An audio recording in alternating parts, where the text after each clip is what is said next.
Muy buenos días y bienvenido a tu programa de televisión favorito, El Hijo del Aguizote, una versión renovada del periódico de crítica al gobierno y a la política. Muchas gracias por acompañarnos. Quédense todo el programa que tendremos una entrevista y mucha más información muy buena acerca de lo que está sucediendo con la política del país. Así es, Héctor. En esta emisión hablaremos de diferentes puntos importantes de la muerte de Juárez y las resonadas noticias de la elección de Porfirio Díaz y su mandato. Sí, vamos a retomar cada punto sobre la política actual, sin olvidar la llegada de la oposición maderista, que más adelante vamos a ver. Comencemos por hablar de la República restaurada. Pues bien, hace poco, el 15 de julio de 1867, Juárez entra triunfal a la Ciudad de México, declarándose la República restaurada. Este presidente decidió tomar medidas drásticas para las nuevas elecciones, para seleccionar al Ejecutivo, la Suprema Corte y la Cámara de Legisladores, buscando que las decisiones de estos no fueran decisivas, sino por 2/3 de votos. Así es, Diego. Como tú nos lo platicas, para el año de 1868 se llevan a cabo unas nuevas elecciones, de las cuales el expresidente Benito Juárez sale nuevamente ganador.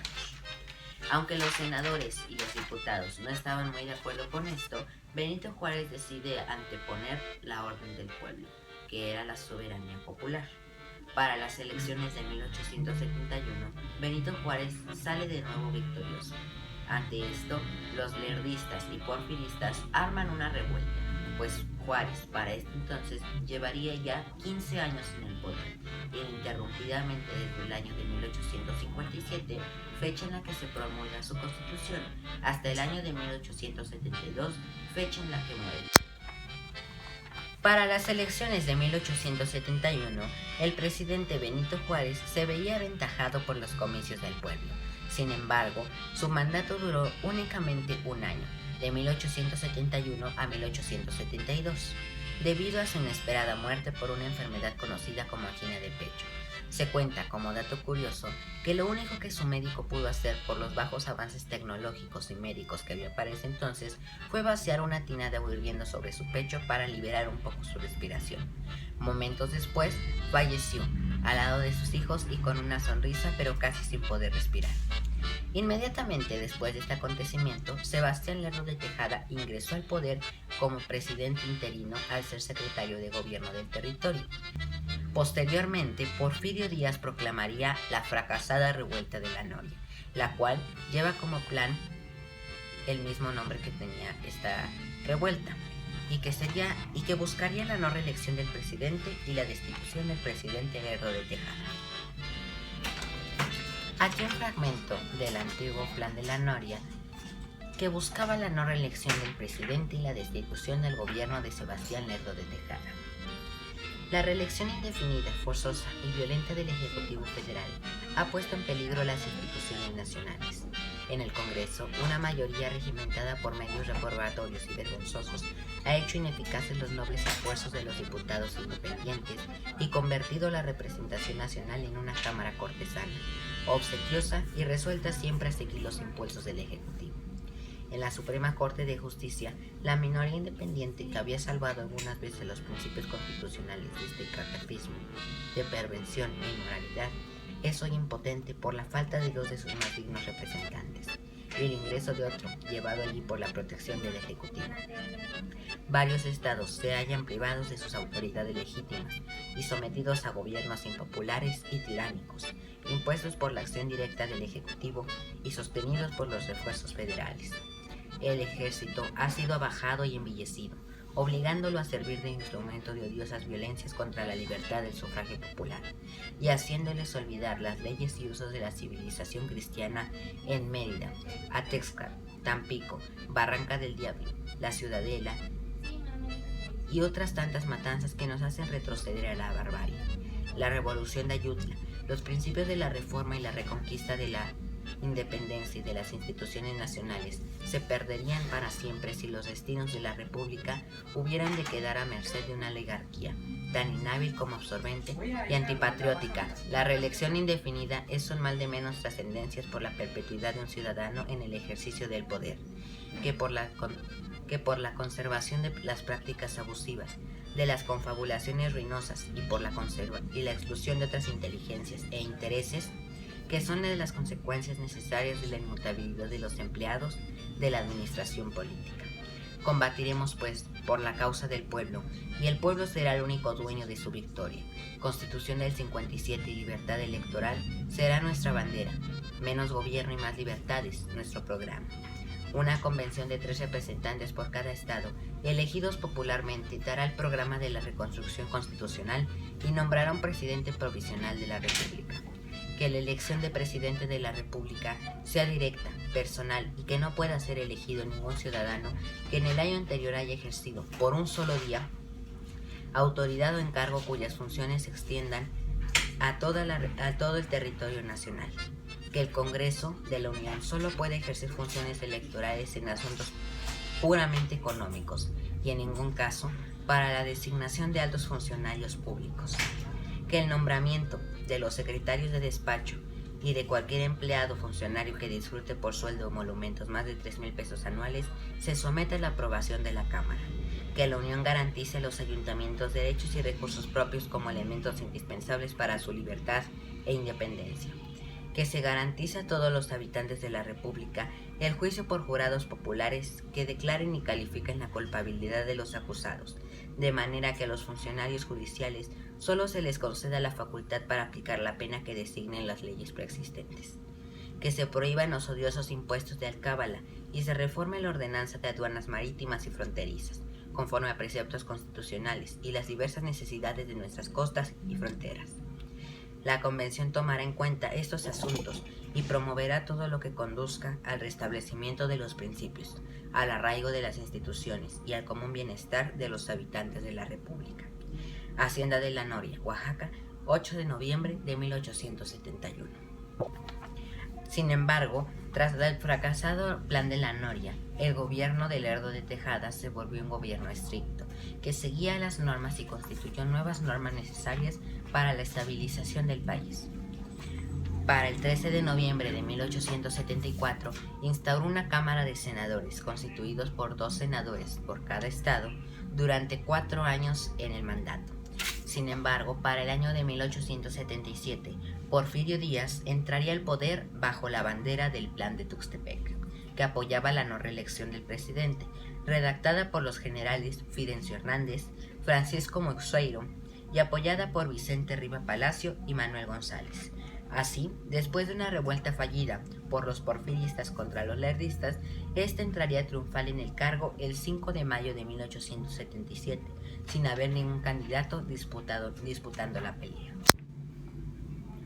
Con la llegada de Porfirio Díaz al poder, llega también una nueva etapa de avances liberales, en donde Porfirio Díaz buscaba el desarrollo del territorio en 2 diferentes ámbitos, la economía y la paz.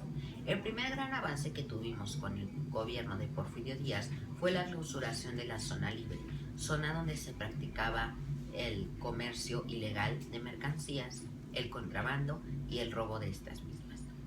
Además, Porfirio Díaz amplió 226.5 kilómetros de vía angosta, amplificó las vías ferroviarias y el aumento en la importación y exportación de cabezas de ganado fue enorme. Estos fueron cambios radicales para México que no se veían sino desde el término de la independencia y la separación del gobierno español del mexicano.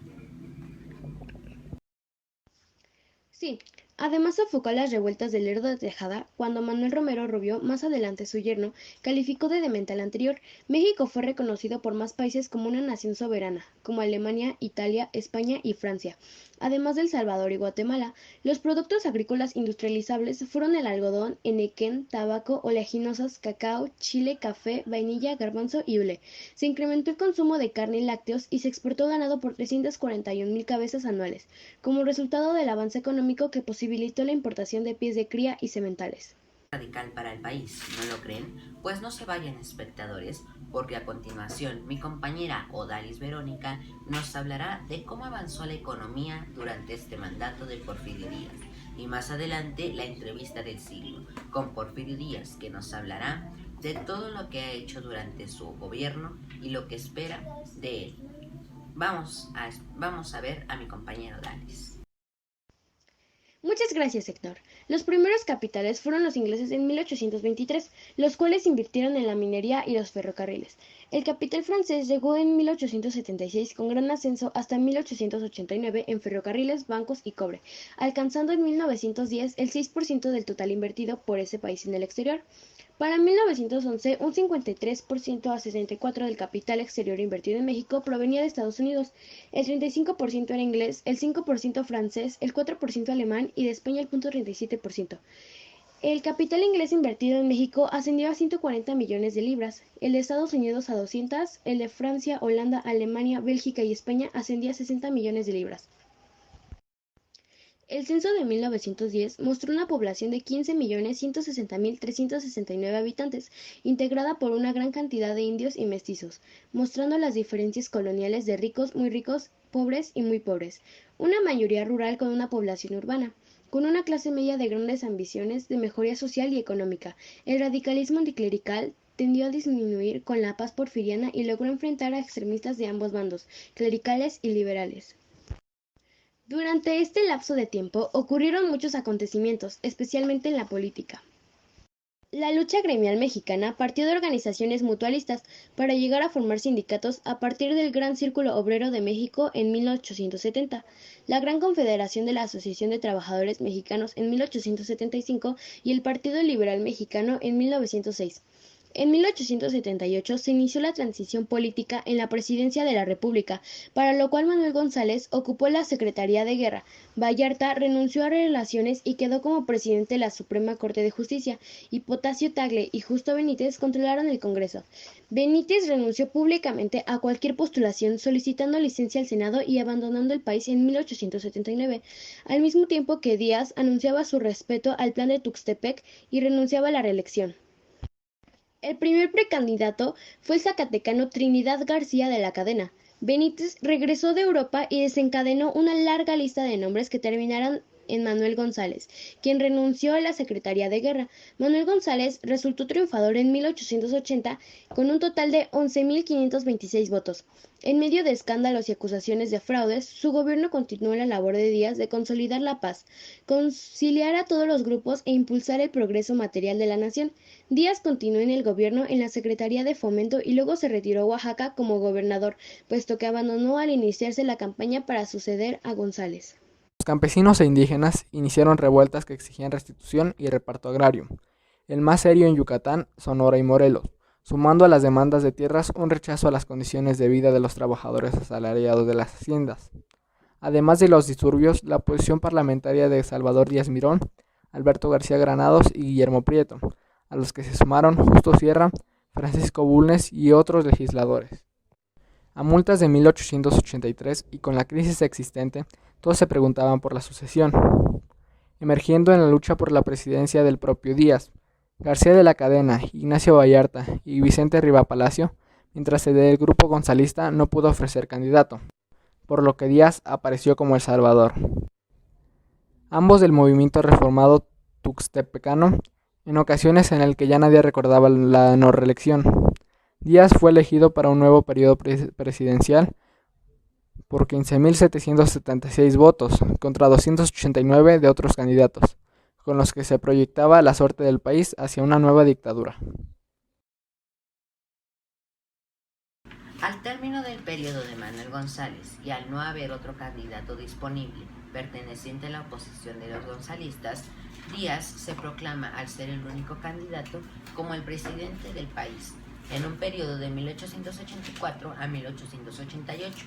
Durante estos 4 años, Díaz se enfoca principalmente en promulgar su tesis sobre el desarrollo económico que se había tenido antes del periodo de Manuel González, así como el desarrollo y el avance en su mandato. Así como Porfirio Díaz tuvo grandes aliados, como podemos destacar a Manuel Romero Rubio, o Mariano Escobedo, también hubo otros políticos que fueron sus enemigos, como el caso de García de la Cadena, quien aplicó la ley Fuga. Sí, como dato curioso, esta ley consiste en darles la libertad a los capturados. Si logran huir de los disparos en contra de él dentro de un campo grande, si logra escapar, será libre. Por otra parte, los porfiristas usufructuaban privilegios y recursos, lo que conduciría a una gerontocracia en 1910, con Díaz de 79 años, Justo Sierra de 64, entre otros. Muchos opositores, en su mayoría periodistas, expresaron su descontento y deseo del sufragio en periódicos como El Tiempo y su periódico favorito, ahora transmitido por televisión, El Hijo de Aguizote. En 1901, Justino Fernández, antiguo lerdista, sustituyó a Joaquín Baranda en el Minister of Justice and Public Administration, al mismo tiempo que se pacificó la insurrección indígena en Yucatán, por la intervención militar de Ignacio Bravo, de la Vega y Victoriano Huerta, con lo que el porfiriato dio por terminada la guerra de castas y la sublevación maya. La cercana sucesión presidencial tomó un nuevo rumbo cuando Bernardo Reyes abandonó Nuevo León State Government. Limantour, hijo de extranjero, logró ser reconocido como mexicano por nacimiento, con lo que Díaz impulsó una nueva reforma constitucional para suplir la ausencia del presidente, con la creación de la vicepresidencia y la ampliación del periodo de gobierno a 6 años. Para la sucesión de 1904, Díaz informó a los gobernadores que Limantour le había expresado su deseo de no participar en el proceso, con lo que eligió al secretario de Gobernación, Ramón Corral, como su vicepresidente. En esta nueva etapa de renacimiento de la oposición al porfiriato, se contó con la incorporación de líderes de tendencia anarquista, como Ricardo y Enrique Flores Magón, Librado Rivera, Antonio Villarreal, Juan Sarabia y Antonio Díaz Soto y Gama, quienes formarán el Partido Liberal Mexicano en 1906, organizarían las grandes huelgas obreras de 1906-1908 y sentarían las bases de la reforma social de la próxima revolución. Para 1910, Díaz había detenido la sublevación maya y la guerra de castas, pacificando la insurrección en Yucatán. Además, nombró el cargo de vicepresidente como el cargo que lo supliría si él llegaba a tener cualquier altercado que le impidiera gobernar el país. Aunado a esto, aumentó el periodo presidencial a un total de 6 años. Y lo más importante es que una vez que termina su periodo de 1910, él dice que pudiera dejar el mandato en manos de otro partido, conocido como el Partido Oposicionista de Francisco I. Madero, con su lema sufragio efectivo, no reelección, en el que buscaban la democratización del pueblo y no el imperialismo, como lo había hecho Porfirio Díaz durante mucho tiempo. Pero bueno, vamos ahora sí a la entrevista que tenemos preparada para ustedes con el presidente don Porfirio Díaz y que nos hablará de los avances en su gobierno, pero también lo que él considera más importante y lo que ha revolucionado al país. Vamos a verlo, Javier. Así es, Héctor. Por ello, para explicarnos mejor, tenemos al mismo presidente Porfirio Díaz, para que nos hable de su mandato y su fin del mandato. Bienvenido, presidente. Así es, gracias a ustedes por tenerme aquí como invitado. Y díganos, presidente, ¿usted estaría dispuesto a dejar el mandato presidencial para las nuevas elecciones? He tratado de dejar muchas veces el poder, pero siempre que lo he intentado se me ha hecho desistir de mi propósito. He aguardado durante muchos años pacientemente a que el pueblo de la República estuviera preparado para elegir y cambiar el personal de su gobierno. Y hoy presumo que ese tiempo ha llegado ya. Vería con gusto la formación de un partido oposicionalista. ¿Usted cree que su gobierno y el pueblo está listo para terminar con su mandato? Es un error suponer que el futuro de la democracia en México ha sido puesto en peligro por la prolongada permanencia en el poder de un solo presidente. Puedo dejar la presidencia de México sin ningún remordimiento, pero lo que no puedo hacer es dejar de servir a este país mientras viva. Recibí este gobierno de manos de un ejército victorioso, en un momento en el que el país estaba dividido y el pueblo impreparado. Para ejercer los principios del gobierno democrático, arrojar de repente a las masas la responsabilidad total del gobierno habría producido resultados que pueden afectar las causas del gobierno libre. He tratado de dejar la presidencia en muchas ocasiones, pero pesa demasiado y he tenido que permanecer en ella por la propia salud del pueblo que ha confiado en mí. He esperado pacientemente porque llegue el día en el que el pueblo de la República Mexicana esté preparado para escoger y cambiar sus gobernantes, sin peligro de revoluciones armadas, sin lesionar el crédito nacional y sin interferir por el progreso del país. Creo que finalmente ese día ha llegado. No importa lo que digan mis amigos y partidarios, me retiraré cuando termine el presente periodo y no volveré a gobernar. Para entonces tendré ya 80 años.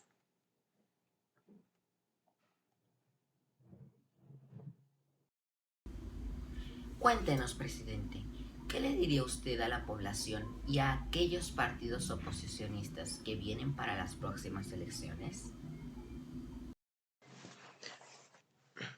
Doy la bienvenida a cualquier partido oposicionista. Si aparece, lo consideraré como una bendición. Y si llega a hacerse fuerte, no para explotar, sino para gobernar, lo sostendré y aconsejaré. Y me olvidaré de mí mismo en la victoriosa inauguración de un gobierno completamente democrático en el país. Y díganos, presidente, ¿qué avance cree que tengamos desde su entrada al mandato del país? El ferrocarril ha desempeñado un papel muy importante en la paz de México. Cuando llegué a presidente contábamos únicamente con dos líneas de ferrocarril, una que conectaba la capital con Veracruz y la otra con Querétaro. Hoy en día contamos con más de 19.000 kilómetros de ferrocarriles. El servicio de correos que teníamos era lento y deficiente. Transportado en coches de posta, el que cubría la ruta entre la capital y Puebla era asaltado por fascinerosas 2 o 3 veces en el mismo viaje. De tal manera que los últimos en atacar no encontraban ya nada que robar. Tenemos ahora un sistema eficiente y económico, seguro y rápido a través de todo el país y con más de 200 oficinas postales. Empezamos castigando el robo con pena de muerte y apresurando su ejecutación de los culpables. Ordenamos que dondequiera que los cables telegráficos fueran cortados y el jefe de distrito no lograra capturar al criminal, él debería sufrir el castigo y en el caso de que el corte ocurriera en una plantación, el propietario por no haber tomado medidas preventivas debería ser colgado en el poste del telégrafo más cercano. No olvide usted que estas eran órdenes militares. Éramos duros, algunas veces hasta la crueldad, pero esto es necesario para la vida y el progreso de la nación. Si hubo crueldad, los resultados lo han justificado con creces.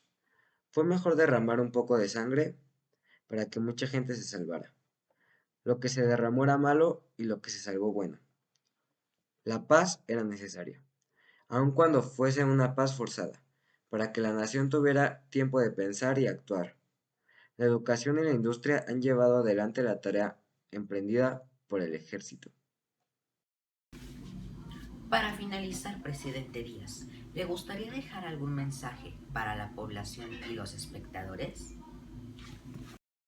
Así es, quiero decir que Porfirio Díaz, donde quiera que se le vea, en el castillo de Chapultepec, en su oficina del Palacio Nacional o en la exquisita sala de su sencilla casa en la ciudad, él es siempre el mismo, sencillo, conciso y lleno de la dignidad de su fuerza consciente.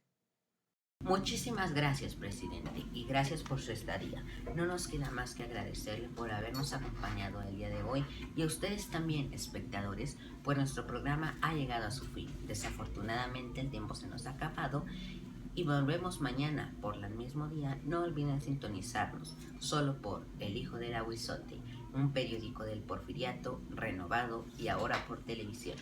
Muchas gracias a todos. Hasta luego. Hasta luego.